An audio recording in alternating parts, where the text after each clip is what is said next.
Hello students, good morning. Welcome back to our online classes. Now it's turn to complete our UT2 syllabus and we are starting with English literature UT2 first chapter of English, that is chapter number 7, John and the teacher's whistle. Whistle you know, whistle का मतलब होता है सीटी. सीटी बजाने को कहते हैं whistle करना. So this is the story about a boy, his name is John and his teacher's whistle. Okay, now let's start the reading first.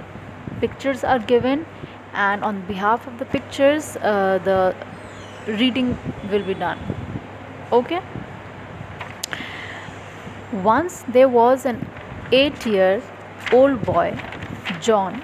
He hated sport class the most. It's a story about a boy. His name is John and he is 8 years old. He hates sports class. उसको sports का मतलब games का period बिल्कुल भी पसंद नहीं है. Most of you love the games period. आप में से बहुत से बच्चों को गेम्स का पीरियड बहुत अच्छा लगता है, कुछ बच्चों को थोड़ा अच्छा लगता है और कुछ को बिल्कुल अच्छा नहीं लगता है. बट आई डोंट थिंक कि कोई ऐसा बच्चा होगा जिसको गेम्स का पीरियड अच्छा नहीं लगता होगा. Okay. Oh my God, how could I forget about the sports class today? Oh, I'm tired. I must go back home. वो सोचता है कि अरे मैं कैसे भूल गया कि आज गेम्स का पीरियड है. मैं बहुत ही टायर्ड हूँ, मुझे लगता है कि मुझे घर वापस चला जाना चाहिए.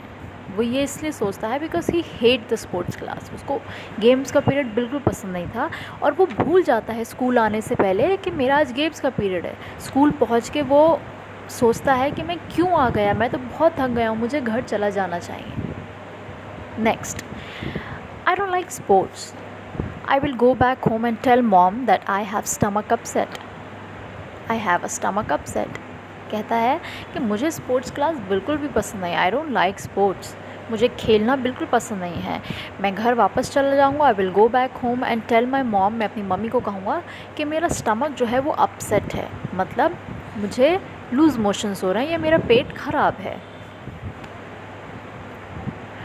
नेक्स्ट पिक्चर में है, John was very lazy child and he would make some excuses to his mother for not attending the sports class.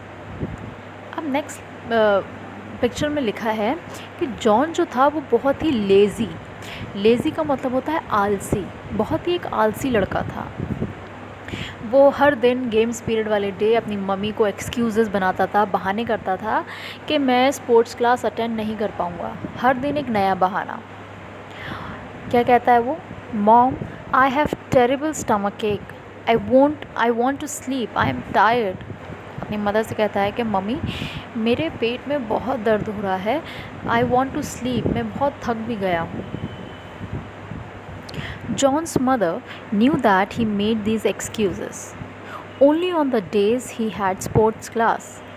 She was worried as he was getting fat day by day.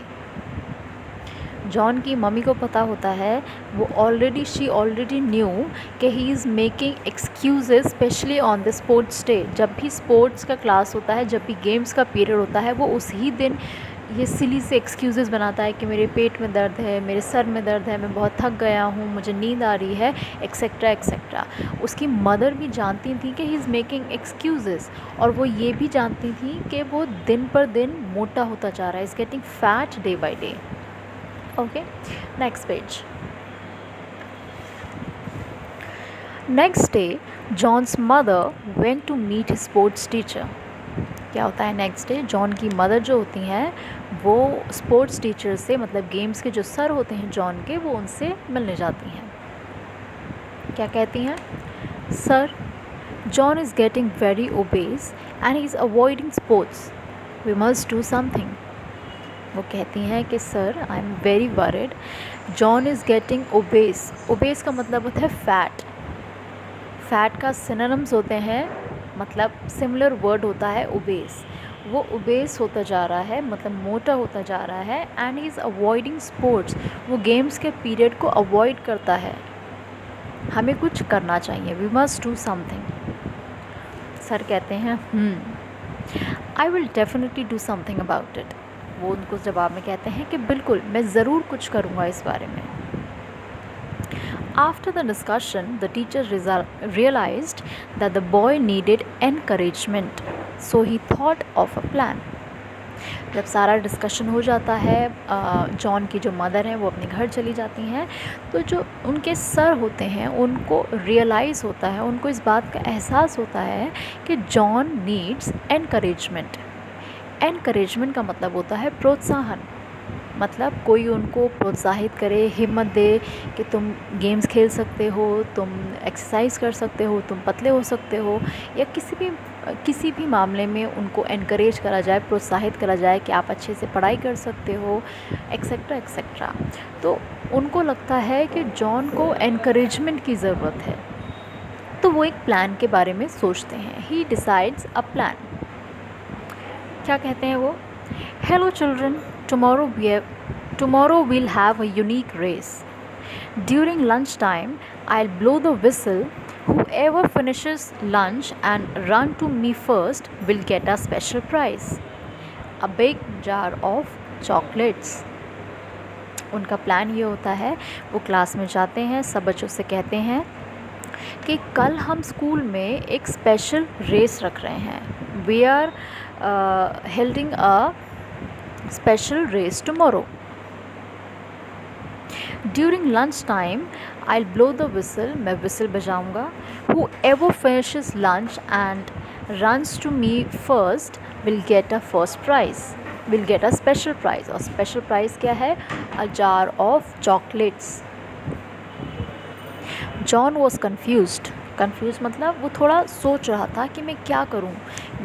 मुझे chocolates बहुत पसंद है, तो मैं race में भागूं या ना भागूं, या मैं कल स्कूल ना आऊं, या मैं कल आऊं लेकिन रेस में पार्ट ना लूं।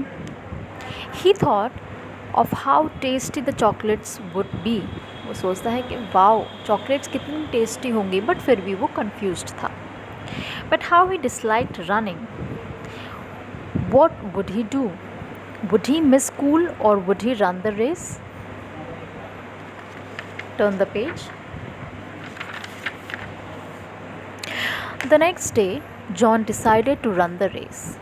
अब जिस दिन रेस वाला डे होता है, जॉन डिसाइड करता है कि नहीं, मुझे रेस करनी है। He knew it was very difficult, but chocolates were his favorite. उसको पता है, ही न्यू दैट कि इट वॉज़ वेरी डिफ़िकल्ट। उसके लिए भागना, उस जैसे लेज़ी चाइल्ड के लिए रेस में भागना इज़ वेरी वेरी डिफ़िकल्ट। लेकिन जो चॉकलेट्स थी वो उसकी फेवरेट थी, तो चॉकलेट्स के लिए वो ये भी रिस्क लेता है कि मैं भागूंगा for the chocolates. The teacher blew the whistle hard. फ्र विसल की आवाज़ जानते हैं ना आप? विसल मतलब जब हम सीटी बजाते हैं, हाथ से सीटी नहीं, जो गेम्स वाले सर के पास सीटी होती है, वो जब वो बजाते हैं तो कैसी आवाज़ निकलती है? फ्र करके आवाज़ निकलती है। तो जो सर होते हैं वो ज़ोर से विसल बजाते हैं। And all the children finished their lunch and began to run. जितने भी बच्चे होते हैं जिनको पार्टिसिपेट करना था रेस में, वो फटाफट अपना लंच फिनिश करते हैं and they began to run. John ran the hardest and came first. John, जो कि एक बहुत ही लेज़ी चाइल्ड था, जो डे बाय डे फैट होता जा रहा था, जिसको स्पोर्ट्स क्लास से नफ़रत थी, ही हेट स्पोर्ट्स क्लास, जो हर दिन एक्सक्यूज़ बनाता था अपनी मदर से स्पोर्ट्स क्लास में या स्कूल ना जाने के लिए, वो रेस में सबसे तेज़ भागता है। He ran the hardest and came first, और फर्स्ट आ जाता है। John's leg was shaking. जब रेस ख़त्म होती है तो जॉन के पैर जो होते हैं, जो फर्स्ट टाइम भागेगा और इतना तेज़ भागेगा तो वो थक जाएगा ऑब्वियसली, तो जॉन के जो लेग्स हैं वो शेक कर रहे थे। He had run like lightning. वो बिल्कुल रोशनी की तरह, एकदम हवा की तरह भाग रहा था।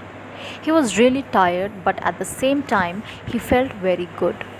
वो बहुत थक गया था, लेकिन दूसरी तरफ वो बहुत खुश था क्योंकि जो उसको चाहिए था वो रेस में जीतकर उसको मिल गया।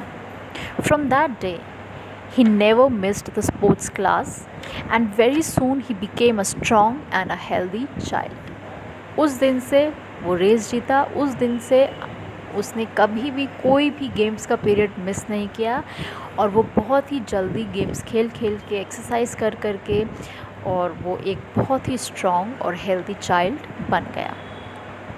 द मॉरल जो हमें मिलता है स्टोरी से, the moral of the story is that being a child, हम छोटे हैं, अगर आप लोग छोटे बच्चे हैं अभी, आपको खेल कूद में पार्ट लेना चाहिए, आपको गेम्स में पार्ट लेना चाहिए, आपको हर टाइम लेटे नहीं रहना चाहिए, सिर्फ फ़ोन नहीं चलाना चाहिए या सिर्फ टीवी नहीं देखते रहना चाहिए, आपको गेम्स में पार्टिसिपेट करना चाहिए, आपको फ़िज़िकल एक्सरसाइज में पार्टिसिपेट करना चाहिए सो दैट आपकी बॉडी जो हो फिट रहे। आपको हेल्दी फूड खाना चाहिए जिससे कि आपका स्टमक जो है वो अपसेट ना हो, और आपको लेज़ी बिल्कुल भी नहीं होना है, मतलब आलसी।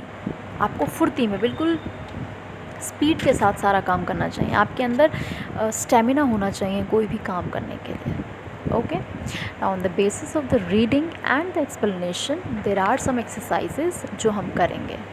ओके।